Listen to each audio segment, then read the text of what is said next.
안녕하세요. 김선민입니다. 오늘 이렇게 오랜만에 신명기 강의 칼빈의 설교문을 읽고 나누는 시간을 가졌으면 합니다. 모든 여기서 영상으로 올라오는 것은 모두가 제가 살기 위한 게 되게 커요. 성경 말씀도 연구하고 그리고 또 이렇게 위대한 설교자의 그 설교문을 내가 읽으면서 좀 제가 살아야겠다는 좀 발버둥과 같습니다. 그리고 기도도 성실히 하려고 하는 편이고 하나님 앞에 어떻게든 바르게 서 나아가야죠. 좀 많이 부끄러운 인생이지만 제대로 살아 나아가야 된다는 생각이 좀 많이 듭니다. 제가 여러 가지로 고민이 많고 또 신앙적인 여러 좀 스스로의 갈등도 되게 많은데 요즘 따라 드는 갈등은 첫사랑이 무너진 것 하나는 되게 명확해가지고 되게 오늘도 막 기도하다가 이런 기도나 내가 옛날에는 하나님 신앙 믿다가 되게 담대했었는데 왜 요즘 따라서 그렇게 쫄리는 그런 신자가 되어 버렸습니까?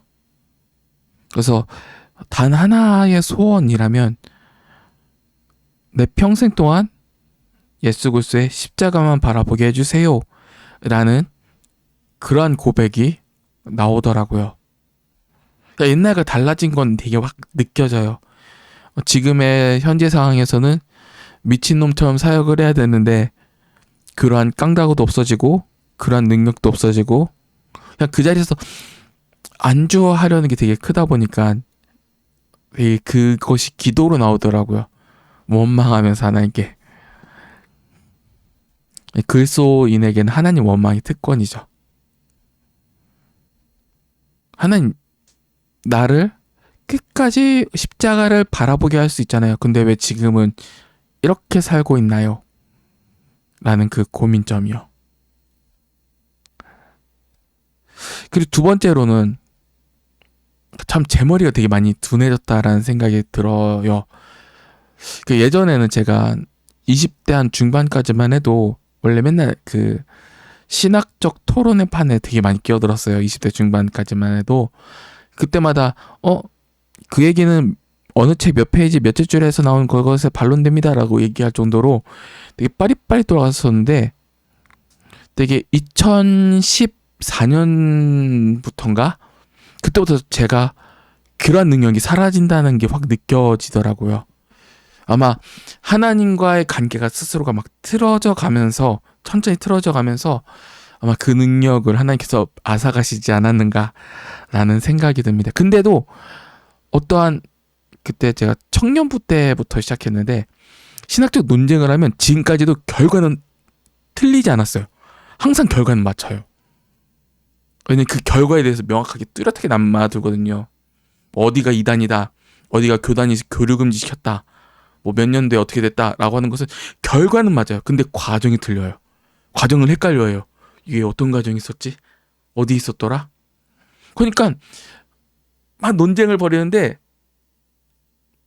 상대방이 그거 잘못됐는데요 라고 하는 거 설득을 못하는 거예요. 분명히 잘못된 걸 아는데. 그래서 되게 부끄러웠어요. 되게 그런 부분에서 예전 청년부에서 그런 대화를 나누고 한 되게 부끄러웠어요. 왜냐면 제가 그 진리에 대해서 결과만 알고 있고 과정을 잊어버리니까 좀 하나님 앞에 너무나 죄송하다는 생각이 좀 많이 들더라고요. 어디가 이단입니다. 어디가 뭐 교단에서 아니라고 했습니다. 맞아요. 틀리지 않아요. 제가 생각해보니까 인터넷으로 막 글을 쓸 때도 찾아보면서 썼던 걸로 기억해요. 그래서 웬만하면 글로 쓰면 틀리지 않는데 말을 할 때는 혀가 둔해지더라고요. 언제나. 최근에도 제 친한 뭐 동기 사역자가 뭐 제가 잠언서였어. 나 잠언서에 대해서 막 얘기했어요. 김선민 강도사는 이렇게 주장했는데 잠언서 내가 볼 땐 그거 아니다. 왜 그렇게 생각하느냐? 라는 질문을 했을 때 결과는 알고 있어요. 근데 과정을 되게 답을 못 하겠다는 거예요. 제가 과정을 막 연구하고 고민을 하고 막 하면서 정리해 놨었는데 그걸 못 해요. 신학적 논쟁뿐만 아니라 여러 막 철학적인 논쟁도 결과는 거의 항상 맞아요. 신기하게도요. 근데 되게 머리가 되게 둔해졌다? 그런 생각이 좀 요즘 많이 듭니다. 이런저런 신자로서 고민점이 좀 늘어가는 시기인 것 같습니다.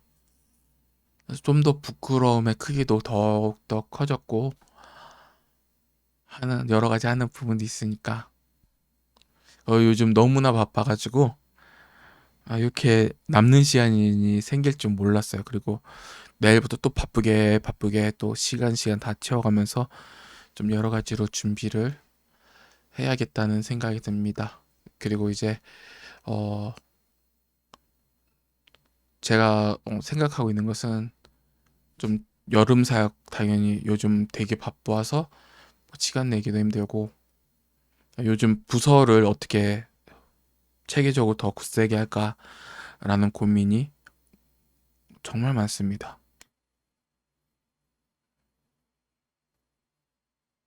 예배를 드린다라는 게 감사한 것 같아요. 설교를 할 수 있고 설교를 하지 않으면 목회자가 죽는 거죠. 목회자 죽는 짓은 하지 말아야죠. 제가 살려고요. 뭐든지 하나님 앞에 내가 망가져가는 게 보이는데 그렇게 살면 안 된다라는 좀 여러 가지 좀 생각이 듭니다. 또 하나 주제는 정직에 관한 주제를 좀 한번 다뤄보고 싶었어요. 이게 최근에도 한번 정직이라는 주제를 가지고 한번 성경책을 좀 다뤄봤었는데 생각해보니까 저는 사역을 할 때 상대방에게 나한테 정직하라는 얘기를 한 번도 한 적이 없어요.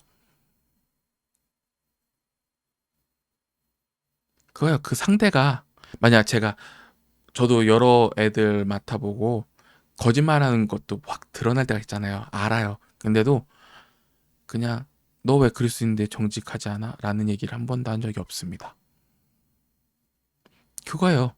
내가 그 상대에게 너그러운 사람으로 비춰지면 그 사람은 나에게 정직할 수밖에 없어요. 마음이 넓다. 나의 이런 연약한 부분도 받아줄 수 있겠다. 라고 하면 그 상대는 정직해요. 반대로 그 사람이 나에게 정직하지 못하다면 그 사람이 나를 볼 때 내가 속 좁고 옹졸한 사람으로 인식됐다라는 것으로밖에 못해요. 근데 옹졸한 사람이 어떻게 정직한 걸 받아들여요? 그럴 순 없잖아요. 그래서 저한테도 거짓말하는 사람이 있어요. 그러면 저도 너 그리스도인인데 왜 거짓말을 해? 라는 얘기를 하지 못해요. 반대로 우리 그리스도인은 하나님 앞에 정직할 수 있잖아요. 하나님 받아주시니까요. 그거에 딱 두 가지예요. 그 상대에게 마음이 좁아 터진 사람처럼 보여지거나 그래서 저한테 거짓말하는 사람도 많고 정직하지 않은 사람도 많아요. 제가 그만큼 속이 넓지 않기 때문이죠. 동시에 악인이거나 만약 함께 있는 사람이 이거예요. 저 아파요. 저 좀 같이 일하는 사람이 저 힘들어요. 라고 했을 때 이 책임감도 없는 놈이 감히 이러다가 사고 나거든요. 저 예전에 한번 죽을 뻔한 적 있어요. 먼 데로 출장 갔었는데 저 정직하게 저 몸이 안 좋아가지고 이렇고 저렇고 했는데 비난이 나오더라고요. 그걸 곧장 휴대폰을 눌러서 녹음 버튼 눌렀어요. 그리고 주변 사람한테 알렸어요. 나 죽으면 진짜 살인이 일어났을 뻔했어요. 운전하다가 차도가 왔다 갔다 거리는 거예요. 진짜 그래가지고 차 사고를 여러 번 낼 뻔해가지고 가다가 쉬고 죽을 뻔한 적이 있었는데 상대의 상황을 모르고 그냥 책임감도 없는 새끼 너 그러면 이런다라고 해가지고 보자마자 멱살 잡을 뻔했어요. 이런 사람에게 어떻게 정직할 수 있을까요? 정직하게 다가갔잖아요. 나 몸이 너무 아파요. 힘들어요. 나 너무 잘못하다 죽을 것 같다는 생각이 들었거든요. 근데 정직했는데 온 게 비난이에요. 정작 자신은 다른 이유로 쉬었으면서요. 그러면서 정직을 어떻게 요구하나요? 그게 저도 트라우마로 남았어요. 죽을 뻔한 게 나 혼자만 죽을 뻔하면 그냥 나 혼자만 죽겠구나라고 하는데 내가 사고 쳐서 다른 사람들까지 죽을 뻔한 트라우마가 있다 보니까 그게 지금도 남더라고요. 그 장면 자체가. 요즘 갑자기 막 기억력도 깜빡깜빡하고 그러긴 할 때가 있긴 한데 가끔씩 그 그림이 되게 영상처럼 겹치게 보여요. 근데 사과도 못 받았어요. 자기가 잘못한 줄도 몰라요. 명확하게 말하면 살인 미수죄죠. 그때 상황이 정확하게 일어났으면요. 녹음분 다 있지, 증인 있지, 증거 다 있지.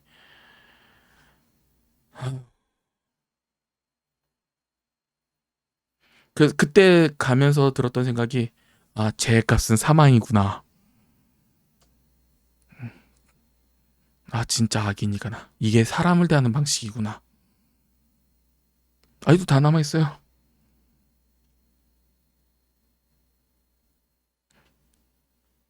그 외에도 좀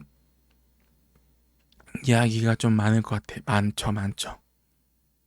그건 제 기억에 의지하는 것이 아니라 기록에 의지하니까요. 차곡차곡 남아뒀습니다. 그러고 나서 정직을 요구한다면 누가 그런 사람에게 정직하게 대해가요? 악인인데요. 악인인데.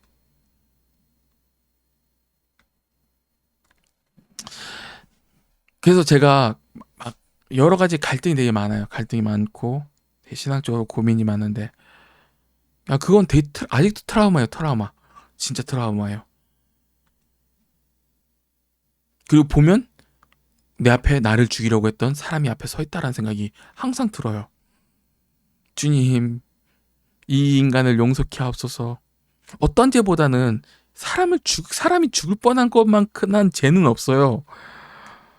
더 나한 사람뿐만 아니라 여러 사람이요. 난 분명히 이러다 사고 날 수 있겠다라는 의사까지 전달했거든요. 근데 반응이, 사람이 사람 대우하는 거 아니죠. 그게 사람 대우는 방식이죠. 일반 사람이.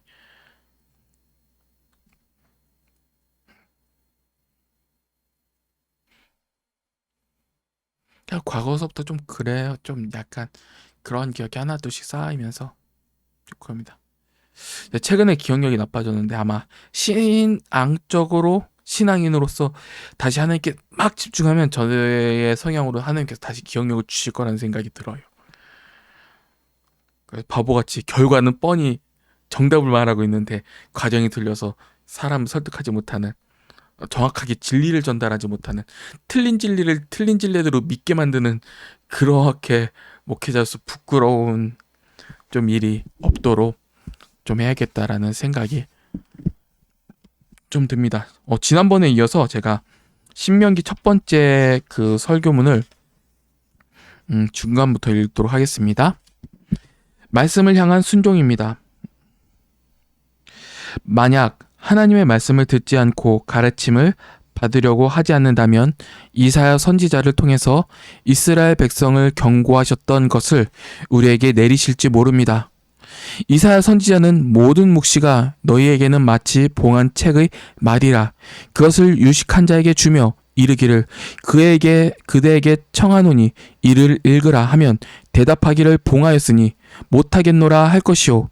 또 무식한 자에게 주며 이르기를 그대에게 청하노니 이를 읽으라 하면 대답하기를 나는 무식하다 할 것이니라고 했습니다.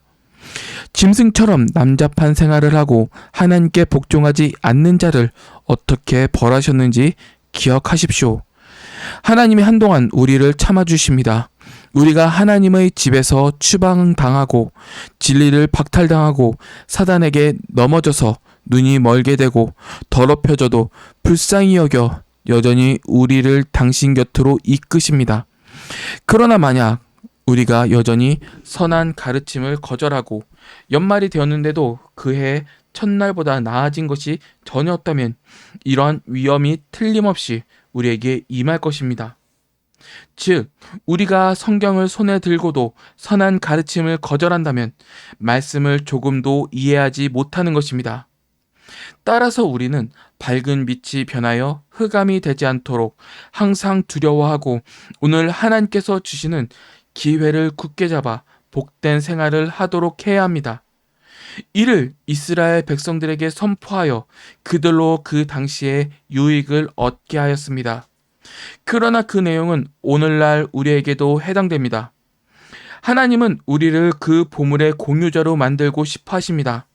왜냐하면 우리가 앞으로 보게 되겠지만 율법은 사람들을 바르게 살도록 이끌어주는 법률뿐 아니라 하나님께서 아브라함 및 그의 후손들과 맺은 언약에 그 근거를 두고 있기 때문입니다. 사도 바울이 말한 것처럼 그 언약의 덕택으로 우리는 천국의 상속인이 되었습니다. 우리는 구원을 얻기 위해 아브라함과 맺은 언약을 의지해야 합니다.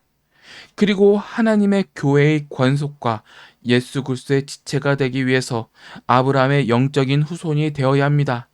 이 가르침은 하나님의 독생자께서 이 땅에 오실 때까지 효력을 발할 뿐 아니라 세상 끝날까지 유효합니다. 왜냐하면 그 가르침은 영원한 언약 위에 세워진 건물이며 우리의 구원이 솟아나오는 참된 원천이기 때문입니다. 따라서 우리는 하나님께서 유대인들에게 하신 말씀은 우리에게도 동일한 말씀이시라는 것을 기억하여야 합니다. 우리는 그 사실을 받아들이고 당신의 독생자를 통한 은혜를 이 세상 방방곳곳에 베푸시고 거룩한 성 예루살렘을 세우신 것은 우리를 거룩한 한 형제로 묻고 하나님을 한 아버지라 부르게 하시기 위함임을 알아야 합니다. 우리가 하나님을 경외하고 하나님 한 분으로 만족하는 것이 지극히 당연합니다. 우리는 하나님의 자녀로 아이들이 육신의 아버지에게 하는 것과 같은 경의를 하나님에게 표해야 합니다. 우리가 태만해서 그렇게 하는 것을 서두르지 않는다면 우리는 최소한도 이 책에 담겨있는 권유를 받게 될 것입니다. 그리고 하나님께서 우리를 그토록 간절하게 부르시니 우리는 하나님의 음성에 귀를 막아서는 안 되며 깨어 우리 모두가 서로를 꾸짖어야 합니다. 그리고 하나님께서 우리를 날카롭게 자극하실 때까지 지체해서는 안 됩니다. 하나님께서 우리의 죄와 잘못을 책망하실 때 자신의 비열함을 부끄럽게 여기시고 하나님께로 다시 돌아가야 합니다. 들린 복음 적힌 복음. 이제 앞에서 암송했던 본문 말씀을 살펴보고 생각해 봅시다. 1절입니다. 이는 모세가 요단 저편 숲 맞은편의 아라바 광야 곧 바란과 도벨과 라반과 하세롯과 디사합 사이에서 이스라엘 무리에게 선포한 말씀이니라. 여기서 우리가 주목해야 할 것은 하나님께서 이스라엘 백성에게 입으로 전했을 뿐 아니라 글로 적어서 전해준 율법을 그들이 지키지 않아 책망하려고 하셨다라는 사실입니다. 글은 두 당사자 사이에 맺은 계약을 입증하는 도구 혹은 수단과 같습니다. 그리고 하나님께서 직접 율법을 두 개의 판에 새겨서 더 잘 기억할 수 있게 하셨습니다.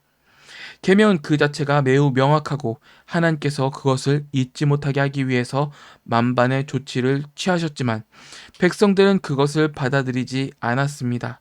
그래서 하나님은 그들을 책망하셨습니다. 그것은 마치 우리에게 보라, 권능과 위엄으로 전해진 우리 주 예수의 복음이 문서로도 남겨졌다고 말하는 것과 같습니다. 지금까지 오랫동안 복음이 전해졌으며 그와 똑같은 복음이 성경을 통해서 우리에게 제시되었습니다. 따라서 우리는 하나님께서 무슨 말씀을 하셨는지 모른다고 변명할 여지가 없습니다. 만약 어떤 사람이 그렇다고 말한다면 그것은 우리의 야만성을 책망하게 될 것입니다.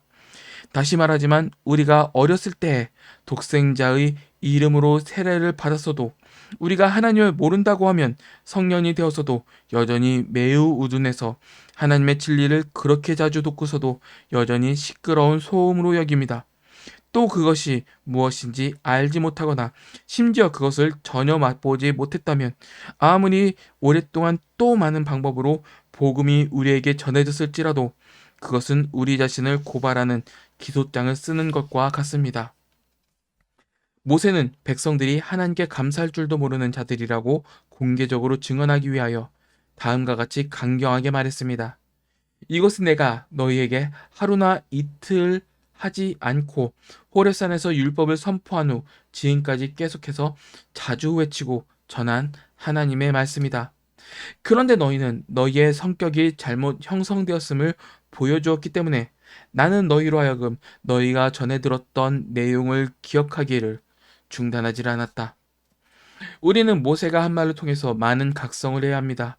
그리고 하나님의 뜻은 창세 때부터 진리가 사람들 가운데 확실히 기억되어 쉬지 않고 계속해서 알리고 사람들이 심술궂게 파묻으려고 할 때 그것을 다시 일으키는 것임을 알았습니다. 그러기에 우리는 하나님의 선하심에 감사하고 감동을 받아 우리에게 하시는 말씀을 받아들여야 합니다. 작은 제목입니다. 하나님의 말씀대로 행하라. 아멘. 모세가 여호와께서 그들을 위하여 자기에게 주신 명령을 다 고하였으니 라고 한 이 말을 음미해 보아야 합니다. 모세는 이를 통해서 그가 행한 것 중 자기 마음대로 한 것이 하나도 없고 백성들로 하여금 그의 생각에 따르게 할 의도가 없으며 또한 자기의 이성과 지식으로 고안해낸 것이 하나도 없으며 자로나 우로나 치우치지 않고 충성스럽고 믿음직스러운 사자로 하나님에게 진심으로 순종했다라는 것을 보여주었습니다. 하나님은 모세와 같은 탁월한 선지자를 세우셨습니다. 모세는 모든 선지자 중 예수 그리스도 다음 가는 왕자였으며 옛 율법 시대의 가장 큰 자로 자기 힘과 능력으로 한 것이 아무것도 없다고 단언했다면 다른 사람들은 어떻게 해야 하는지 묻고 싶을 정도입니다. 그들은 자신을 모세와 비교할 수 있습니까? 없습니다. 그들이 아무리 모세만큼 높은 지위가 있다고 하더라도 그들이 할 일은 하나님의 명령을 행할 뿐입니다. 그러므로 우리는 인간의 모든 전통이 틈타지 못하도록 문을 차단합시다. 교황은 자신이 율법과 법률을 만들어 자신의 마음에 내키는 대로 사람들의 목에 걸게 하고 신앙의 신조를 만들어 성경 말씀으로 받아들이도록 강요하여 교회의 질서를 망치고 부패시켰습니다. 이는 모든 것을 뒤집어 놓는 짓이 아닙니까? 하나님은 교회 안에서 인간의 생각이 난무하기보다는 당신의 말씀만이 들리길 원하십니다. 이것을 명심하십시오. 여기에는 더 많은 것이 담겨 있습니다. 왜냐하면 모세는 자기에게 주어진 직분에 따라 말했을 뿐 아니라 하나님의 명령에 따라서 말했기 때문입니다. 그는 자기의 생각을 주입하려거나 자신을 하나님의 뜻에서 벗어나게 하지 않고 모든 면에서 하나님의 뜻을 따르려고 했습니다. 이렇게 모세는 말씀을 향한 일편단심으로 하나님께 직접 받은 것만을 나누어 주었고 그가 가진 권한의 영역을 넘지 않았습니다. 또한 그는 이것이 좋다, 저것이 좋다, 나는 이 일을 이렇게 생각한다, 저렇게 생각한다고 큰 소리로 말하지 않았습니다. 그는 맡겨진 직분에 따라 자기 자신을 다스렸으며 하나님께서 말씀하신 것을 들은 그대로 전했습니다. 이것을 두 번째로 중요하게 여기십시오. 우리는 여기서 인간에게서 나온 것으로 받아들이지 말라는 교훈을 얻었습니다. 비록 모세가 우리에게 가르침을 주었지만 우리의 선생은 하나님과 성령님과 사도 바울이 말한 대로 율법을 받은 우리 주 예수 그리스도가 되어야 한다고 주장합니다. 왜냐하면 예수님은 항상 교회 감독관이셨기 때문입니다. 따라서 우리가 생각해야 할 것은 경건하고 두려워하는 마음으로 받아들여야 한다는 사실입니다. 우리는 어떤 것도 모세로부터 왔다고 생각해서는 안 되며 하나님이 그를 당신의 도구로 부르시고 지시하셨음을 기억해야 합니다. 따라서 우리가 모세가 하는 말을 받아들인다라는 것은 하나님께서 우리를 인도하시고 다스린다는 것과 우리의 믿음이 사람이나 어떠한 피조물에 있지 않고 창조하신 하나님께 있음을 확신하는 것입니다. 마지막 단락입니다. 다시금 말씀을 새기라. 이어서 모세는 제40년 11월 그달 초일일에 이 모든 것을 고하였다. 3절이라고 말씀하셨습니다. 이 말은 이스라엘 백성들이 약속의 땅에 들어갈 준비를 하고 있을 때 하나님의 율법을 교육하고 요약하여 그가 전에 해했던 모든 권유와 경고를 반복하셨다라는 것입니다. 그렇다면 호렙산에서 율법을 선포한 이후 침묵을 지키고 있다는 뜻은 아닙니다. 내가 그 전에 말했던 대로 모세는 이스라엘 백성들이 고집이 세고 강팍하고 목이 곧음을 알아 계속해서 그들을 꾸짖었습니다. 결국 그는 자신의 여정을 마칠 즈음에 동경하던 본향에 도착하여 40년 동안 가르쳤던 모든 교훈을 반복해서 가르쳤습니다. 그는 백성들이 그것을 지켜 행하고 그가 죽은 후에도 후손들을 굳게 세우기 위해 모든 교훈을 가르쳤습니다. 그러므로 그 백성들은 전보다 더 철저히 순종해야 했습니다. 왜냐하면 만약 어떤 사람이 선하게 되기로 마음먹었다면 40년은 선한 마음을 먹기에 충분한 시간입니다. 어떤 사람이 40년 동안 재갈을 물렸는데 충고를 받아들이려 하지 않고 분별 없이 행동할 때 그에게 그의 잘못을 알려준다면 그것은 전혀 없이 자기 자신에 대해서 생각해볼 절호의 기회이기 때문입니다. 하나님은 당신의 백성들의 완악함을 알고 계셨기 때문에 그들이 온순하게 될 40년 동안의 시간을 주셨던 것입니다. 우리가 주목해야 할 것은 모세가 지금 백성들에게 선포하려는 이유는 모세의 종말이 가까워지고 하나님이 그를 데려가시려는 찰나에 백성들은 새롭게 되어야 했습니다. 왜냐하면 모세가 가나안 땅에 들어가는 것을 거절하셨다라는 사실이 백성들에게 알려졌기 때문입니다. 하나님께서는 모세에게 너희 시체가 여기 이 광야에 썩을 것이며 너희 하나님 여호와께서 당신의 종 아브라함에게 약속했던 기업을 소유할 자격이 없다고 말씀하셨습니다. 여러분이 알고 있는 대로 그 백성들이 40년이 지나서 어느 정도 새롭게 되었을 때 모세는 율법을 다시 들춰내며 하나님의 명령에 따라 그들에게 말했습니다. 이제 우리도 이것을 우리에게 교훈이 되게 해야 됩니다. 만약 우리가 계속해서 듣지 않고 강팍하게 행한다면 우리는 무엇을 얻게 되겠습니까? 그것은 우리를 혼란스럽게 만들 뿐입니다. 따라서 우리는 이 경고를 듣고 돌이켜야 합니다. 만약 오랫동안 멀리 떠났더라도 하나님은 우리를 포기하지 않으시고 우리에게 긍휼을 베푸신다라는 것을 기억해야 합니다. 하나님께서 바라시는 것은 여전히 우리를 당신 곁으로 이끄시는 것입니다. 따라서 우리는 하나님의 말씀을 다시금 마음에 새겨야 할 것입니다. 더욱이 하나님께서 우리의 배은 행위와 외고집을 꺾으시고 교만함을 겸손하게 하시려고 징계하실 때 마음을 고쳐먹고 하나님께로 다시 돌아가야 합니다. 만약 어떤 사람이 하나님의 유익한 가르침에 온전히 굴복하지 않아 그를 질병이나 가난이나 그 밖에 다른 방법으로 벌하시게 되면 그는 자기 자신을 돌아봐야 합니다. 아, 복음이 나에게 전해졌는데 왜 나는 그동안 받아들이지 않았던가? 하나님의 자녀라고 공언했지만 나의 마음과 삶을 변화시키지 않았습니다. 나는 어떻게 해야 합니까? 당신의 제자가 되고 온전히 굴복하여 나를 주관하는 당신을 경외해야 하는 것이 지극히 당연합니다. 이게 제 꼬라지입니다.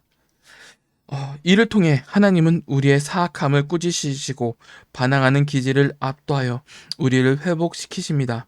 또한 우리가 탈선하려고 할 때도 당신 곁으로 이끌어 새 사람으로 만들려고 하시는 것을 알게 됩니다. 그렇게 우리는 쓸데없이 저항하기보다는 겸손하고 겸허하게 다스림을 받아들이고 하나님의 말씀을 통해서 더욱더 많은 유익을 얻어야 한다는 경고를 받습니다. 아멘. 이것이 지난번에 이어서 1편입니다. 좀 오랜만이죠. 다음에는 한번 2편을 설교 2편을 한번 온전히 전화해 보도록 하겠습니다. 네, 이만 마치도록 하겠습니다.